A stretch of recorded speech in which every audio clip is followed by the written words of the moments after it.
welcome back to Reading Euphoria. My name's Georgia, and today I'm going to be giving you sort of, I think it's around about 12 books that I really want to get to this season.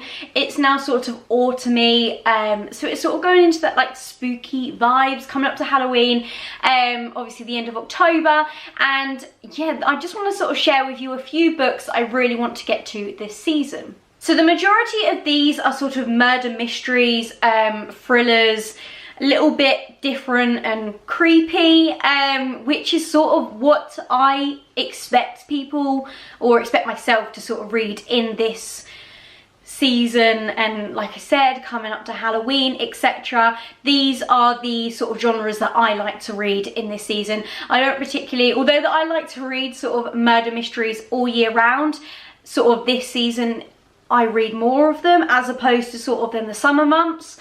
So let me just stop my waffling and let's get on with the video. So the first book that I want to read this season is You Owe Me a Murder by Eileen Cook. This book is a murder mystery, as you could probably gather by the title. I started reading this book a few months ago now, but I only made it a couple of pages in. Nothing wrong with the book, I just sort of had something else that I was reading at the same time, and that took up more of my time than expected. So this sort of got put on the back foot and I didn't get around to reading it again. But I can't really remember how much of it I did read or how far I got in, and I can't really remember what happened in the bits that I read anyway. So I'm just going to start from the beginning and we'll just hope that we love this one. But I mean, from the title, I think I'm going to love it anyway because I love sort of murder mysteries, thrillers, etc. So I do think that this one is right up my street. If I just read the back, it just said, "It wasn't just that I wish Connor would die after what he'd done to me. I talked to Nikki about killing him, but it had been nothing but a joke," right? So I feel like that, obviously from that, she obviously joked about killing the guy, some guy, and now it's actually happened, I reckon. Probably she looks a little bit too guilty, and maybe that she hasn't done it, but I am excited to see where this one goes. Next is The Greatest Cases of Sherlock Holmes by Arthur Conan Doyle. This book I literally got a few weeks ago. It's absolutely beautiful. I mean, the cover is just amazing. And I absolutely love Sherlock Holmes. I've got another copy on my shelf that I haven't actually got round to reading yet, which is the Adventures and the Memoirs of Sherlock Holmes, whereas this is obviously The Greatest Cases. So I'm sort of wanting to read this one first before I read that one, because that one's a little bit of a chunker, whereas even though this one obviously still is, I believe that this one is probably sort of the Greatest Cases book put into one book. So I am looking forward to this one. I think that obviously Sherlock Holmes is the perfect story for this time of year, with the whole mysteries, and I feel like that I owe it to myself. I need to get around to a Sherlock Holmes because I love the series and I love all of the movies. But from being such a book lover, I need to actually read the books. So I am really excited to get round to this one, and I hope that I do love the writing as much as I did the series. Next is Stalking Jack the Ripper by Kerry Maniscalco. This book is the first one in the series, and I believe it's the fourth one that is coming out at the moment. So obviously, as the title suggests, I think this is sort of a spin-off of the Jack the Ripper story and the legend that it is of everything that he did. But I think that it's sort of another take on it, which I believe is sort of what the whole series is. It's sort of taking things that actually happened in real life and then making a bit more of a story about it, and obviously turning it into fiction. So although that this one isn't sort of mystery as it is, obviously he just goes around killing people all the time, so it is that murder mystery. So I feel like that this one is sort of that grimy feel, that sort of dark feel that I'm going for this season. So this one will definitely be a good read. I know that so many people have loved this series, and I just think that it's time for me to get around to reading it, otherwise it's just never gonna happen. Next is Swipe Right for Murder by Derek Millman. This book is a new release. I think that I got it in the post maybe last month or the month before, but this is Derek Millman's new release. To be honest with you, I don't really know a lot about the plot.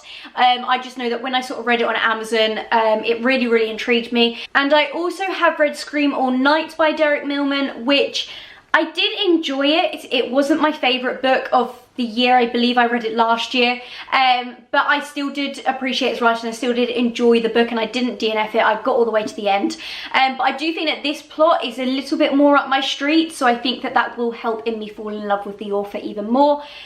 So yeah, like I said, don't really know a lot about the plot, but maybe want to keep it this way for this one and just see where the story takes me. Next is We Told Six Lies by Victoria Scott. This book has been on one of my TBRs before, not sure which one, but I have wanted to get to this one for a while, and I think that just sort of in that month I didn't have enough time to read as much as I wanted, and sort of other books took priority over this one, which makes me sad, because I do feel like that this one is literally sort of like my perfect book. I believe that it's based on obviously a load of lies that was told, and I think that it's the main character Molly that's gone missing, and the other main character, who I'm unsure of the name, is then obviously then lying to the police and trying to cover up their tracks, I believe it is.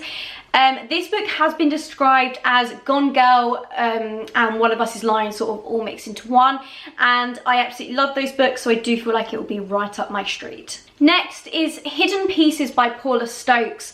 I started this one, I think, sort of the end of last year, but I only really got sort of a chapter in, which I'm unsure of the reason, whether I just wasn't feeling it at the time, or whether I didn't really like it. But I do want to give it another shot because I have heard amazing things about this, and the plot of the book does really, really excite me.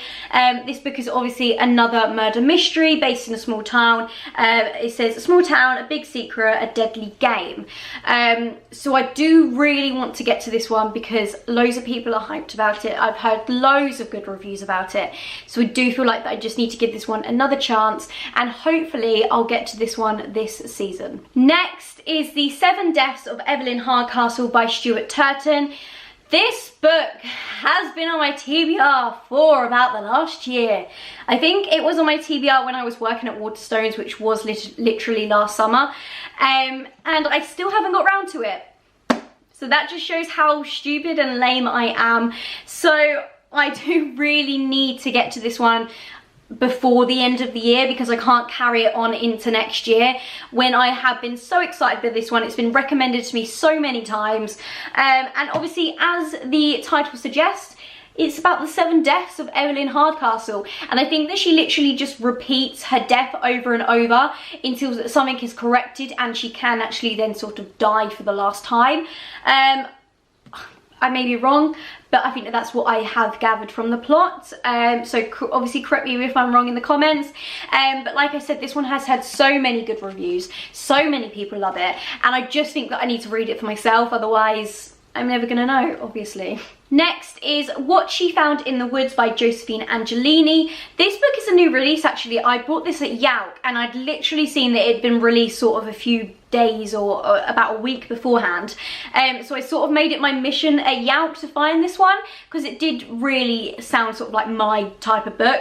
This book is based on the main character, I think it's Magdalena, and she basically runs away from New York. I think there's some sort of scandal and she runs away to the woods. She then meets another character called Bo, and they then discover a dead body, I think, in the woods, and it sort of then makes her second guess who she can trust, whether that she can actually trust her new friend, and what's going to happen. Obviously, if you watch any scary film, anything at all, if it's based in the woods, you're literally going to be scared shitless. So I think that this book is literally the perfect setting for sort of a mystery thriller, and I do hope that this one's really good because I've been really excited for this one.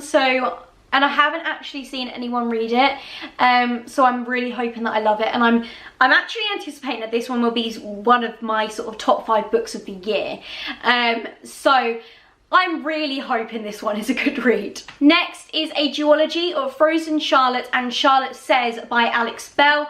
These 2 books I picked up at Youck, and I was actually recommended them by the stall that I brought them off of, and the actual author was there as well, which was also very exciting.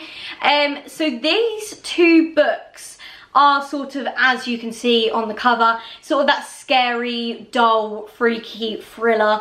And to be honest with you, that scares the crap out of me. So I'm thinking that these 2 books will just be sort of a really scary thriller to read for the next couple of months. I'm not sure whether I will be able to get round to sort of both of them, but at least if I can read the first one of the series, which is Frozen Charlotte, then at least I've sort of made a start on it, and I can see then whether I love it enough to be able to carry on the series. So I do really want to get round to this one. I feel like it's sort of the perfect season for it, with Halloween coming up, and this does actually sort of petrify me.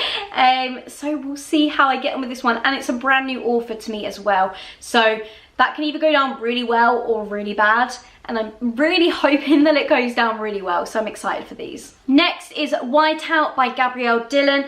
This book I also brought a Yelp when I brought the last duology, and the author actually signed this for me as well while I was at the store, which was really exciting.